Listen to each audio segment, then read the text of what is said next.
So I was wondering recently, are there any Drag Race challenges that have overstayed their welcome? A lot of people have been bringing this up on social media recently because they believe we're towing the line between staple and stale. If we're being realistic, everyone's gonna have one staple challenge from Drag Race that they're just not a huge fan of. Whether they're not interested in fashion so they hate the ball, or they don't like musicals so they hate the Rusicals, some challenges just won't click for viewers. But people believe that it's going beyond that now. I want to go through each of the challenges and see if there's still a need for them on the show or what they can do to kind of spice it up a little bit. Before I jump in, I just want to say thank you for all the amazing support recently. If you guys enjoy my content, please like and subscribe. It really helps out the channel and only a small percentage of you are actually subscribed. I really hate doing that YouTuber thing, but numbers don't lie. When I ask people to subscribe, they actually show up and do it, and I really appreciate that. Let's start off with Snatch Game because I feel like it's the one that is the most divisive. I think the talks for this really started to happen around season 14 Snatch Game because, you know, everyone kind of bombed. And there's a lot of people that have been saying that the challenge has been getting worse and worse as we get into the modern seasons. Season 14 was the final nail in the coffin for viewers, or at least they were taking their rose-colored glasses off with Snatch Game and wondering if we really still need it as a challenge. Snatch Game is a really interesting example because it is one of only 3 challenges that has stayed on every season since season 2. We have other challenges that we consider staples like the Rusical or Makeovers, but those have been absent in random seasons. But like they said in season 12's Untucked, this is the one challenge that you are expecting to happen every time,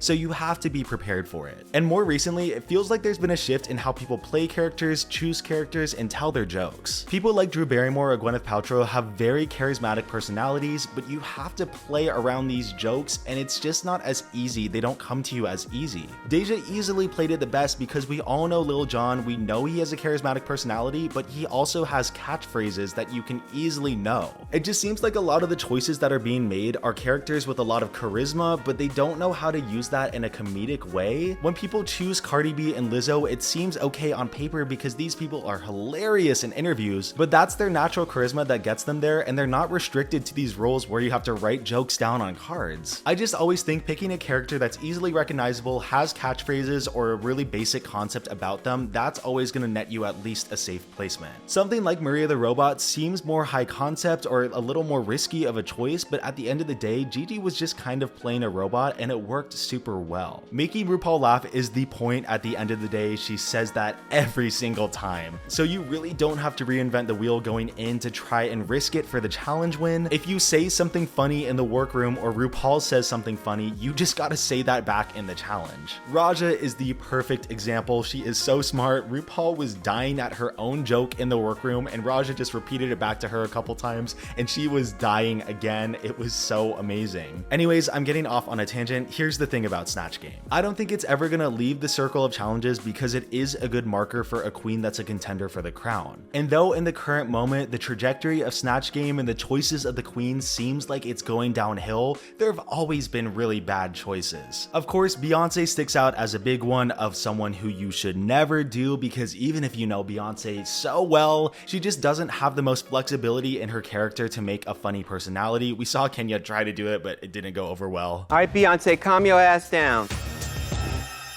So a couple of absolute bombs in the recent seasons have definitely got people talking, and I just think that people are getting tired because we see it every season, but then we see an amazing performance like Jinx as Judy and people are like, okay, I understand why we have Snatch Game again. And of course, that's not to say they haven't tried to switch up the format to make sure it's not getting too stale. We have Family Feud Snatch Game, Snatch Game of Love. These are things that I didn't really like at first because I was so glued to regular Snatch Game, but now seeing them, I appreciate them and they have been growing on me a lot. The way Snatch Game is hyped up as a pillar and a necessity of the competition, it's never really gonna go anywhere. If the fans are talking and there's a lot of pushback against Snatch Game, I think they'll try to switch up the format, but playing a character and telling jokes as that character, they want it to stay. Let's talk about makeovers next. Originally, I was gonna do a full video on why I don't really like the makeovers like I've been doing with the other challenges, but I just don't really feel like I had the most to say about it to stretch out to a decent video. It would have just been me up in arms comments being like, oh, the judging's never consistent, what's up with that? And like, what else can I say? I did a poll recently asking which challenge should go out of 5 challenges, and most people said the makeover, but I think it's only because of that bad judging. And also who they bring into the challenge, but you could watch my worst video for that. No one can deny that the judging and makeover challenges has never been consistent. Queens can be wearing the exact same outfit as their makeover partner, and they'll be like, your resemblance is uncanny, it's so great. And then the next season they wear the same outfit and they're red to filth. Sometimes the resemblance isn't there in the outfit, but it is there in concept, and they're like, this is amazing. And then other times they're like, there is no resemblance at all. It's frustrating, but because so many people voted for it out, there were a lot of really good comments that proved why it should stay. I think this one user put it the best when they said that makeovers are an incredibly important skill because it translates your drag on another person.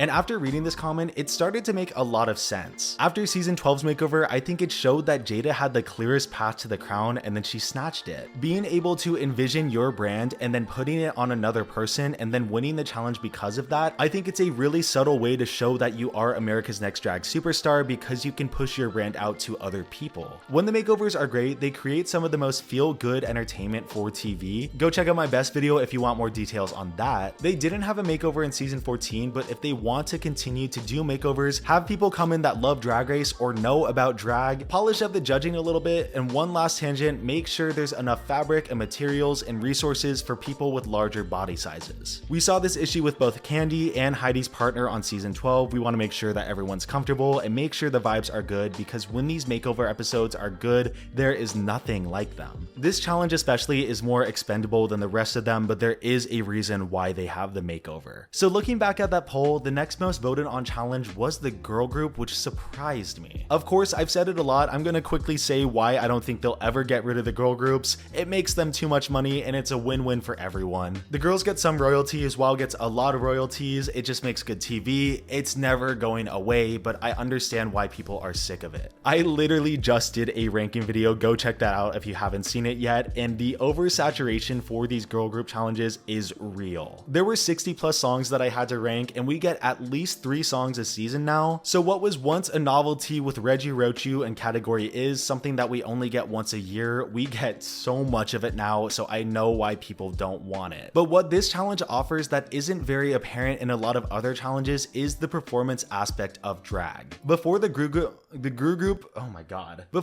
group challenge, the performer drag queens who were really great at lip syncing or writing lyrics only got like maybe the Rusical or Lip Sync for Your Life to really show off their skills. So to me, I think this challenge adds to a really well-rounded list of challenges that make sure every single performer's niches are hit. On paper, if we were still only getting 3 songs a year from one season, I don't think anyone would really be begging for the girl groups to leave, but it's just that saturation of having so many girl groups in one year that are really taking people out. But we gotta keep in mind that this could be a really good career builder moment for them. I mean, a group like the Frock Destroyers is touring the world because of a challenge like this, and when there's a really good song or verse, we're still gonna be talking about it a lot. I mean, Mo's verse, Marina's verse, we're still talking about them even though it's been a couple months. This is the one challenge that I really don't think is ever going to go away or really have a lot of variation in it. The most we're gonna get is different genres of music for the songs, and that can go over great. It's just too essential of a challenge for performers and too profitable for WoW to ever take away. Up next, let's talk about,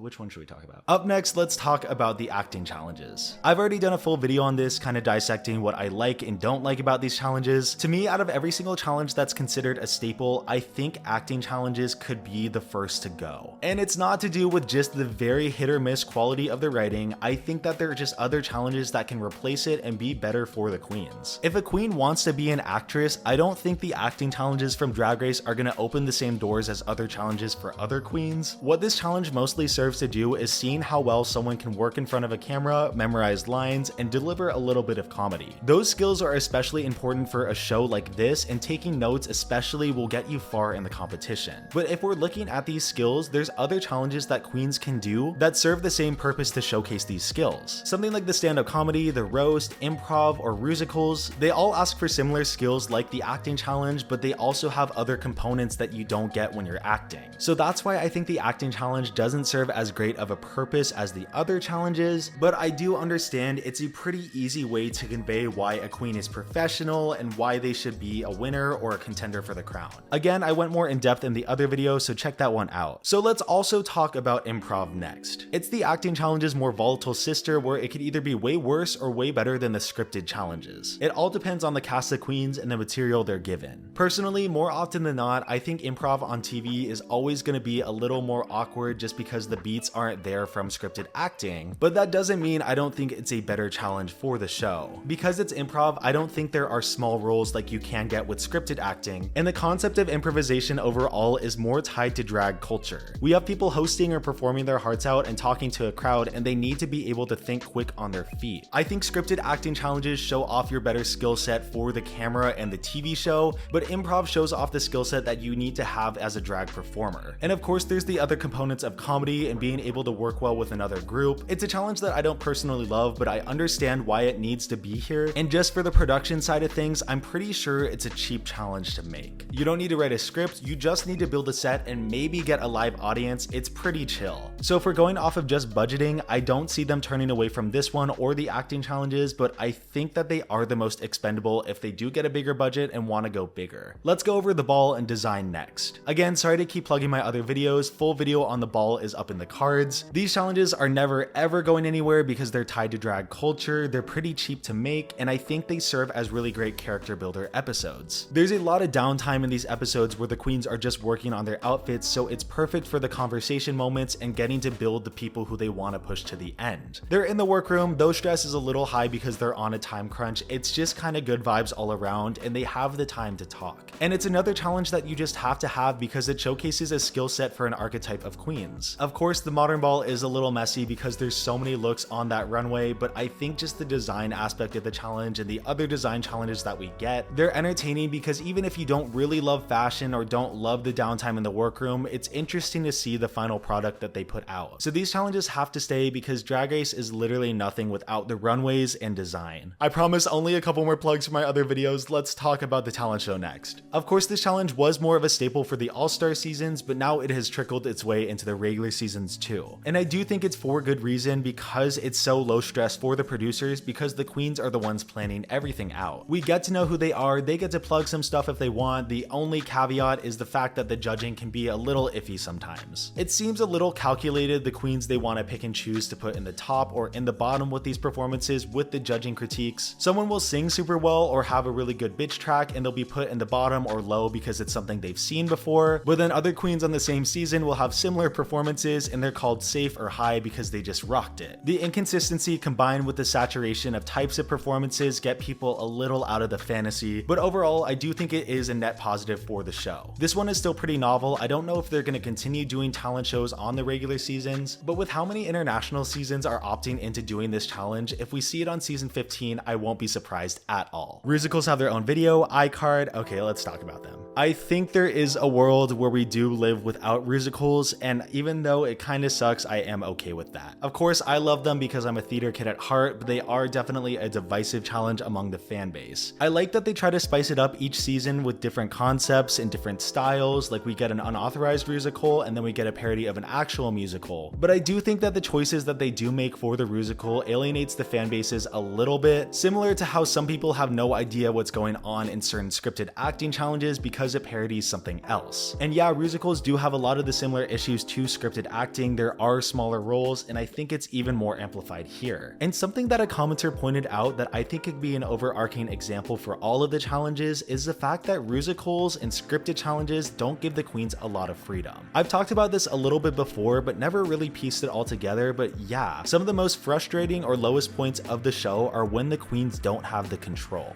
Obviously, yeah, the judging, the queens don't have control over that, so that's frustrating, but when we get people like Thorgy having to do this musical and not having control over the script, the choreography, or even throwing in her own little spice, it's frustrating, and I think that's why a lot of people dislike certain types of challenges. Even in Snatch Game, like we were talking about earlier, you're restricted to being in character and answering certain prompts, and I think that lack of choice kind of sours the product for some people. I don't know, maybe I've just been recording for too long and things are connecting where they shouldn't, but this starts to make sense to me. Freedom of choice in any form, in legality, in a drag competition show, it always feels better than being restricted. So I love musicals because when the highs are high, they make my little heart flutter. Why did I say that? That's so stupid. When the highs are high, I'm enjoying myself more than any other challenge, but when production and the lack of choice gets in the way and we see the hands being shown, I understand why it's so frustrating. Another challenge that's been popping up a lot more is the branding challenge. And it's for good reason, and I think their intentions are pretty clear. Let's see if these queens know their brand, and if they do, we should push them a little further. The way it's placed in the season, it serves as the point where it's like, okay, this queen is getting eliminated on the branding challenge because they still need to grow their brand a little bit. There's other reasons queens fail in this challenge, but a lot of the time it comes down to them not really knowing what they want to sell yet. This is another challenge that takes the skills from acting but has other things involved in it too. It's another challenge to see if queens are able to take the notes, but you also need to know yourself better, and I think that's more challenging than acting. I think this challenge is here to stay because of all the implications that it has. If you're good at it, you know yourself well, you know your brand, you can take notes well, you're comedic, you have a good vision in mind, and you can sell yourself well. So with almost every other challenge out of the way, let's circle back to the topic of choice really quick. Even with some interesting judging that I really don't want to get into right now, All-Star 7 got us to fall in love with the winners all over again because there was only one challenge that was really scripted. Aside from the Santa challenge, every single other challenge on that season gave the queens the freedom to do whatever they wanted, and I think that went over so great. That freedom to show why you're a great winner or why you're a great queen overall will never not feel super good. And I think that's a good segue into the final challenge, a personal favorite of mine, the comedy, stand-up, or roast challenges. This is definitely the challenge that I think could alienate certain queens the most. Some people just don't get stand-up or do really bad in a roast, Utica. It just isn't something that's really up their alley, but then you think there's comedy queens who don't know how to sew, so this is just like the other side of the coin. I just think flopping as a non-comedy queen is seen as a lot worse because it just feels a lot more awkward than just walking down a runway and not that great of an outfit. Anyways, the thing that I like the most, of course, is the freedom to basically write whatever you want. The most you have is a prompt, but if you want to tell a joke about betting on the Vivian at a horse race or beans on toast, you can.